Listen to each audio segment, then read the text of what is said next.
Hello అందరికీ. మనం harvest చేసుకున్న పచ్చి పసుపు కొమ్మల్ని ఇలా శుభ్రంగా నీటితో మట్టి లేకుండా శుభ్రంగా కడిగేసుకోవాలి.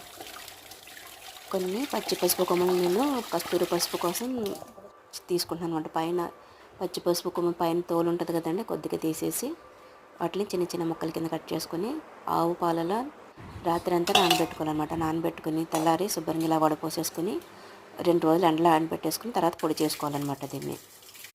ఇంకా రెండవది వచ్చేసి ఇంకొన్ని పచ్చి పసుపు కొమ్మలను తీసుకొని చిన్న చిన్న ముక్కల కింద ఇలా కట్ చేసుకొని డాబా పైన ఒక 2 రోజులు ఎండబెట్టుకుంటే మనం పసుపు కుంకుమ కోసం వీటిలో ఉపయోగించుకోవచ్చు అనమాట. ఇంకా మూడోది మనం వంటలో వాడుకునే పసుపు అండి. దీన్ని కంపల్సరీ ఉడకబెట్టాలి. ఉడకబెట్టి ఇలా చల్లనీళ్ళలో 1 నిమిషం ఉంచి మన వడపోసేసుకొని తర్వాత మనం ఇలా పీల్ చేసుకోవచ్చు. లేదా చిన్న చిన్న ముక్కల కింద కట్ చేసుకుని డాబా మీద ఒక 2 రోజులు ఎండబెట్టేసుకోవాలి. ఎండబెట్టేసుకుని దాని మీద మనం మిక్సీలో వేసేసుకుంటే చక్కగా పొడి అయిపోతుంది అనమాట.